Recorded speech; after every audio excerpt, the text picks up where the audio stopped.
प्रिय दर्शक creatinine level अधिक रहिले केवल खाद्य द्वारा ताको नॉर्मल करबा संभव नुहे।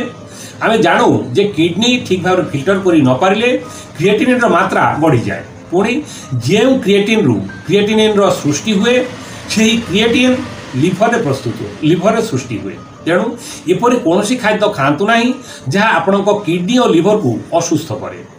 न खाइबा खाद्य गुड़िक मध्य प्रोटीन माछ मांस मुख्यतः रेड मीट अतिरिक्त प्रोटीन सेवन अनुचित, अधिक लुण और लुणिया खाद्य, प्रक्रियाजात खाद्य, फास्ट फूड इत्यादि। एबे आमे जानिबा कौन खाइबे। विभिन्न प्रकार फाइबर समृद्ध फल जेपरि अमृतभंडा, नाशपाती, पिजुली, सपुरी, ऑरेंज, काकुड़ी इत्यादि।